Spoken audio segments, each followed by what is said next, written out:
Hey, Cleaning Nation, Mike Campion here with the irrepressible Suzanne Bandick. For those of you guys and gals that are fans, you know that Suzanne is, well, you may or may not know, she's probably the favorite person for our clients. You've had to talk, like me and Jackson know some stuff, but if at the end, it's almost like mom and dad, like everyone loves dad, but they really love mom.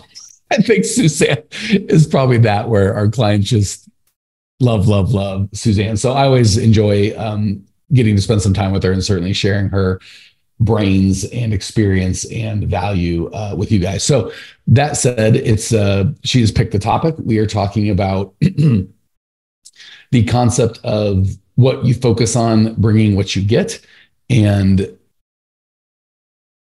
how more times than not, for my experience, we kind of focus on the wrong things or what we're not getting, and then we're surprised when we bring more into our lives. So I'm going to let Suzanne expand. And today, as usual, I'm almost always the devil's advocate, but this is a big one because I struggled with this for a lot of years.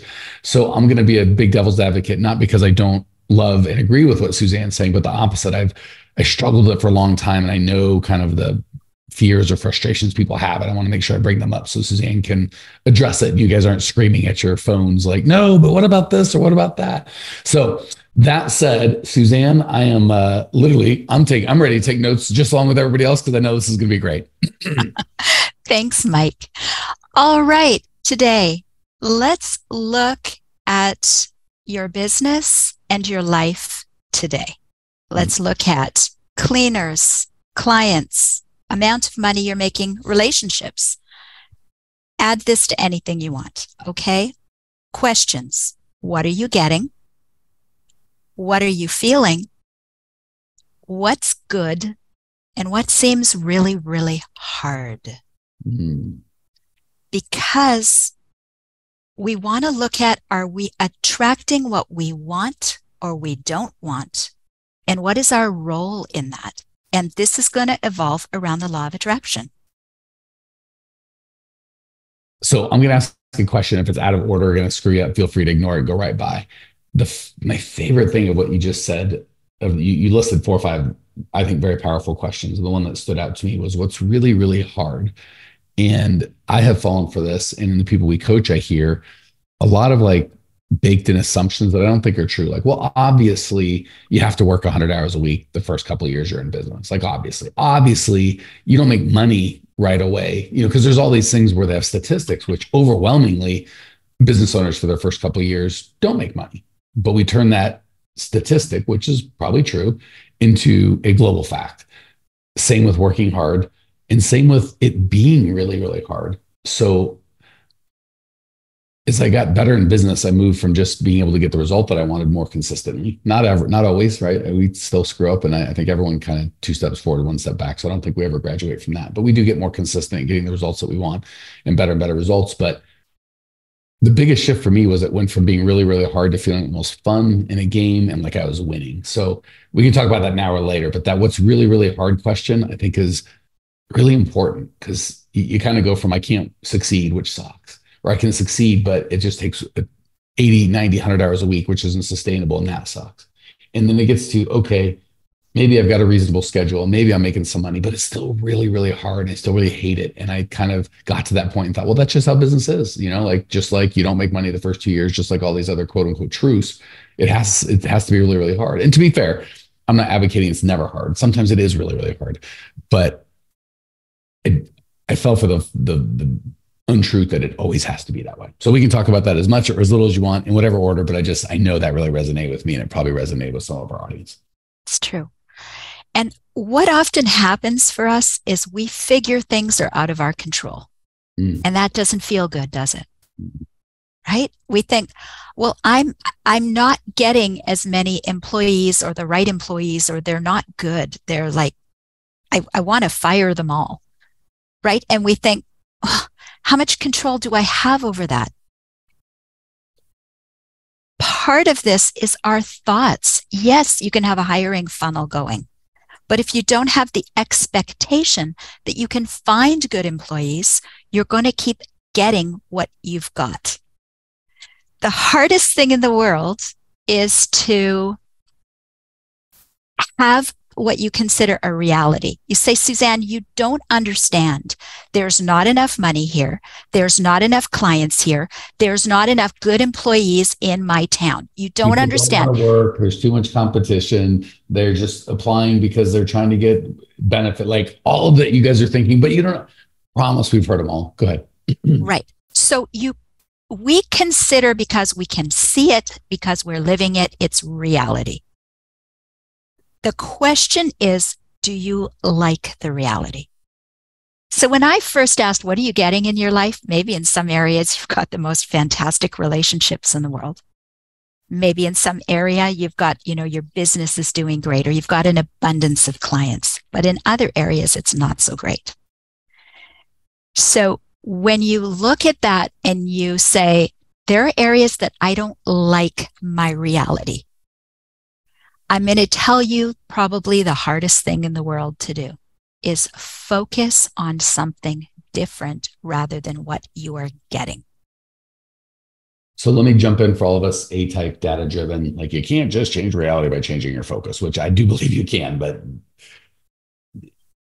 I think what'll make it a little easier for some of the audience to absorb what you're saying, because again, I was the guy that was hard to absorb. So I want to try and put the bumper rails up for those guys and gals out there. Yeah. Is use the word that reality, right? And reality is reality, right? Like no matter where my focus is, if I jump off of a building, gravity is going to have effect on me regardless of my beliefs or whatever. But data is not reality. We make it reality. So let me just give an example. I had 23 people apply for my job. I called 4 of them and they were all losers, or I called 20 of them and only 4 picked up and those all stunk. That's data. Well, even though those stunk is really not a reality. That's your perception of reality. But I put an ad, reality. 23 people responded, reality, non-negotiable. Doesn't matter how you feel about it. These things happen. I called 20 of them, reality. 4 stunk. Or I only got a hold of 4. 16 I couldn't get a hold of, reality. 4 stunk. Opinion, right? Like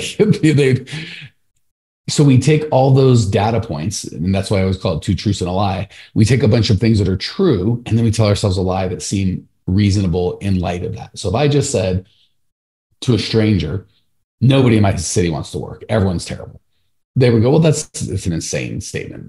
That's obviously not the truth. But if I set an ad and 53 people did, and I called 20 and only 5 picked up and they all stunk, therefore everyone in the city works. You might kind of be like, well, those were a bunch of truths. And then we tell ourselves a lie.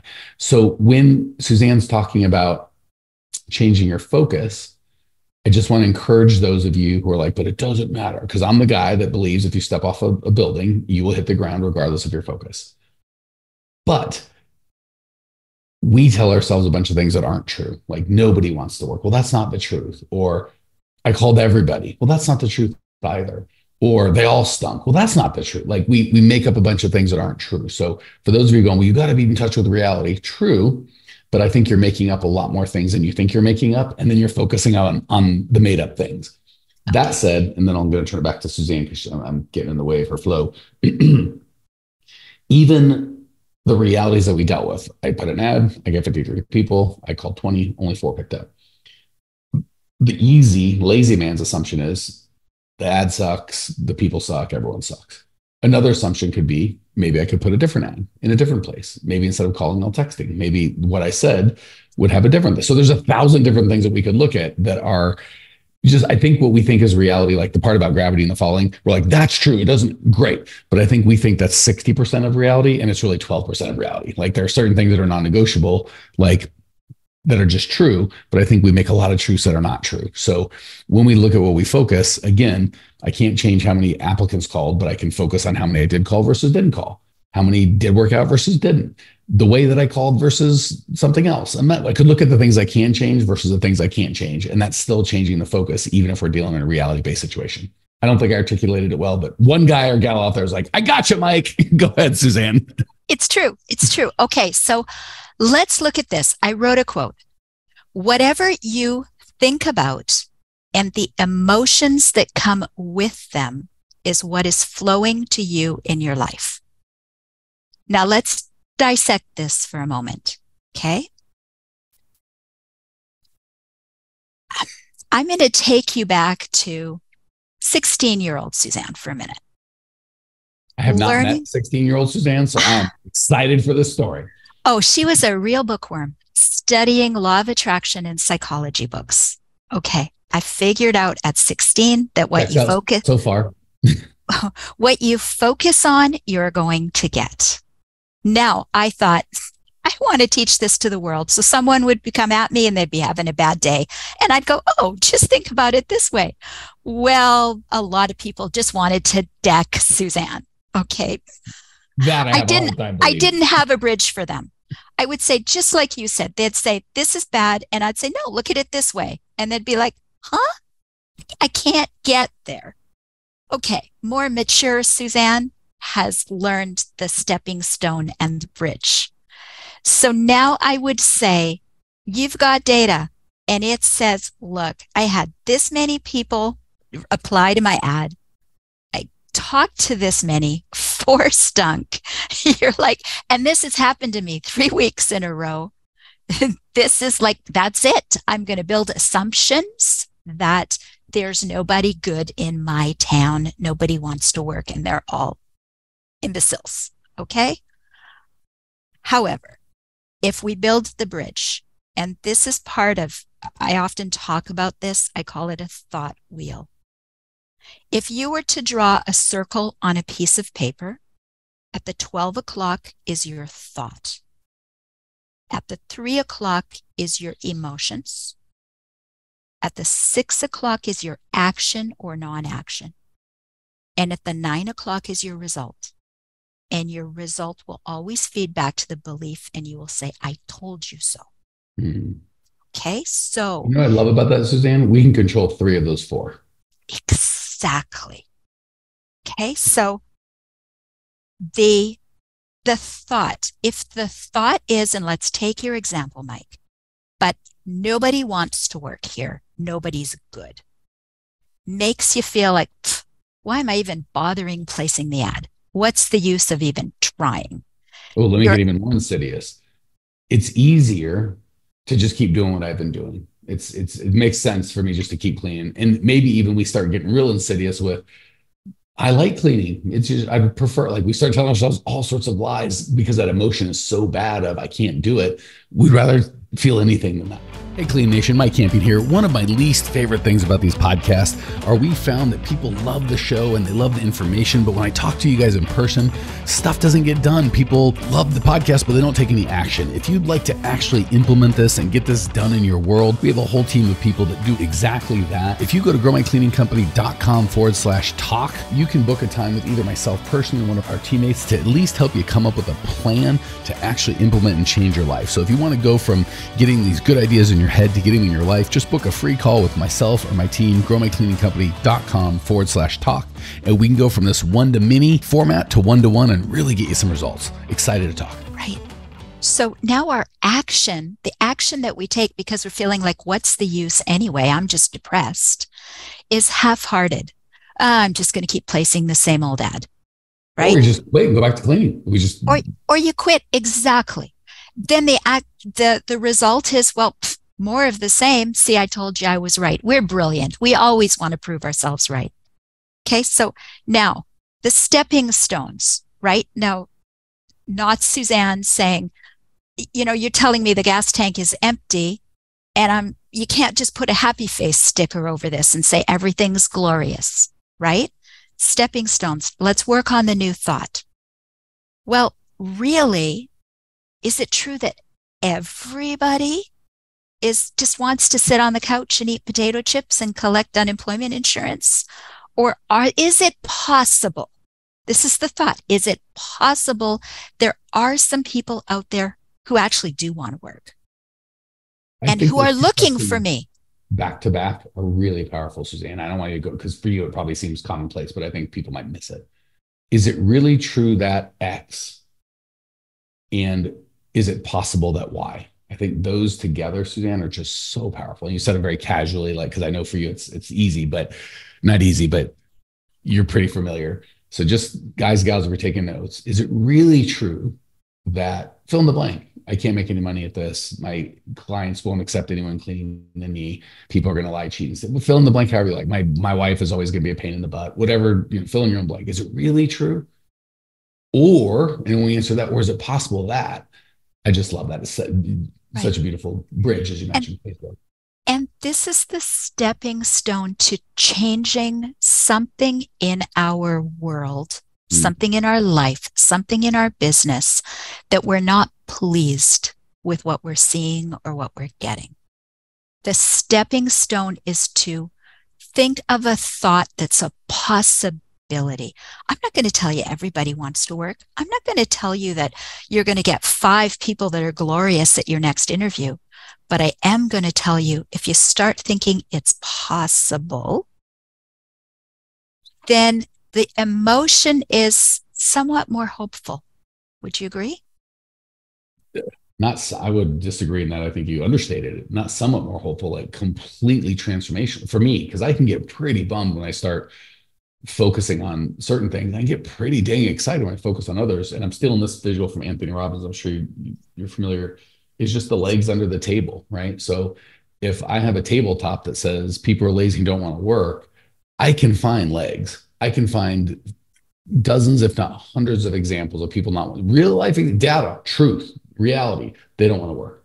However, if I want to find legs that say people do want to work, I can literally just go down to McDonald's and count the people working, probably for the same or less money I'm paying, doing equally harder labor, and go, okay, so there's not just, for most of the stuff, it's not just could it be possible, it's there's proof all over if I'm just willing to look for it. Right. And this is let's finish the circle so that we can understand that we have a role in attracting what we want or don't want in our lives and in our business. So now we're feeling hopeful that it's possible. Yes, there are people out there.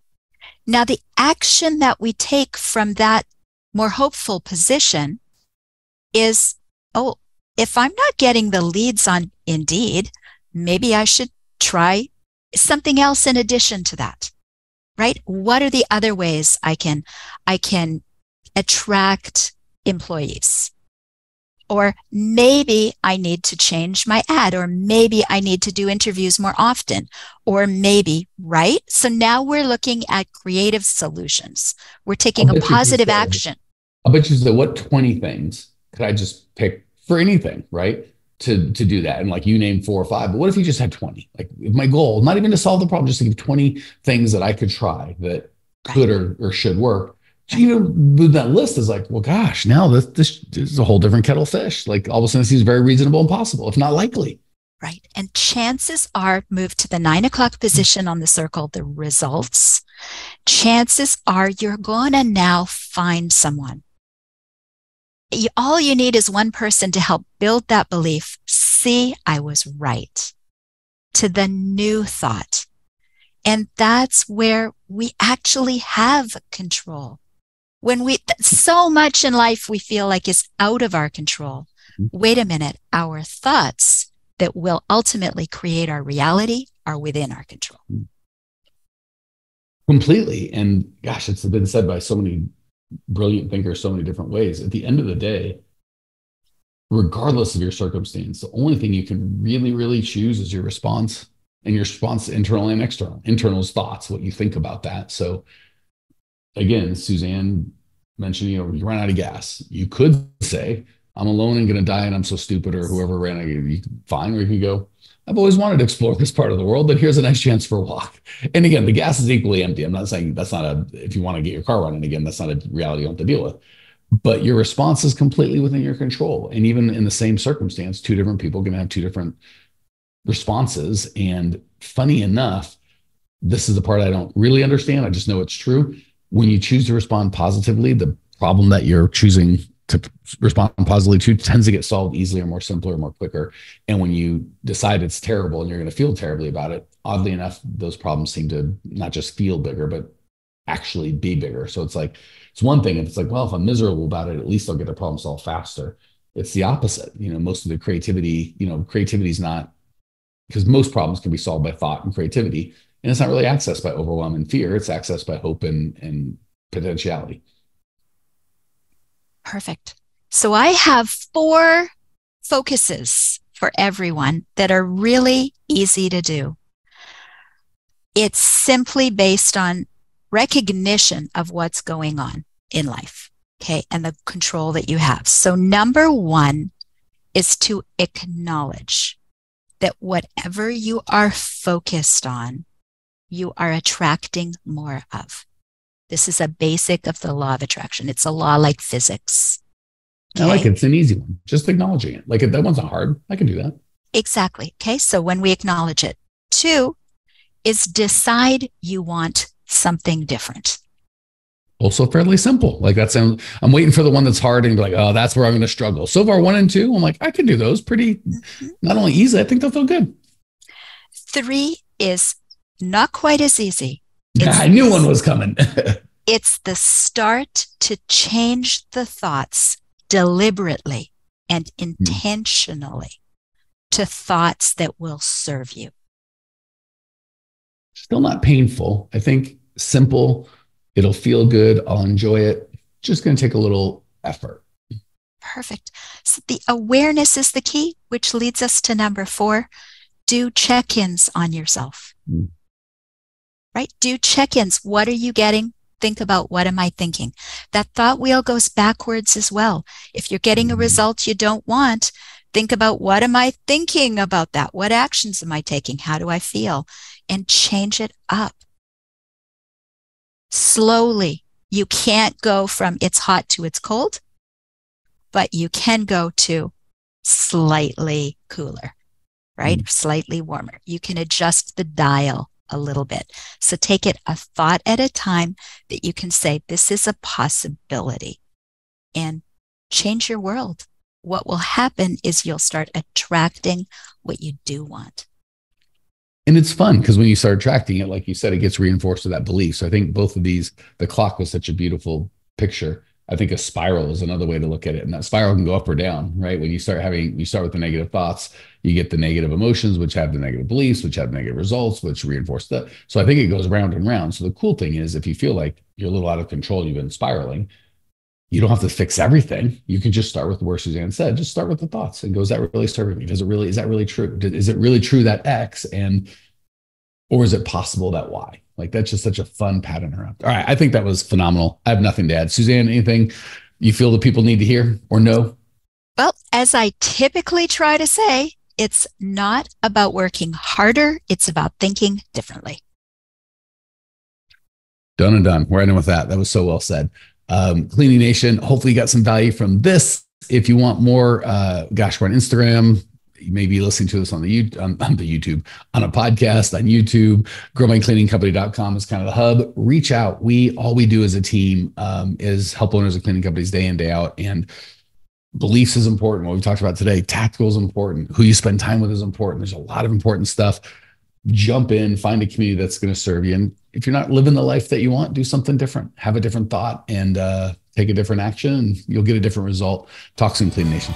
Hey, Cleaning Nation, if you dug the content you just got, we don't do any ads and I don't sell anything on this podcast, but if you would just subscribe, rate, and review, it would be huge, and I'd be so appreciative. Not only is it going to help me, but you'll help other owners of cleaning companies across the world work less, make more, and get profitable. So if you appreciate the value we give, again, subscribe, rate, and review. It would mean the world to me. I'd really appreciate it, and we sure appreciate your time and attention.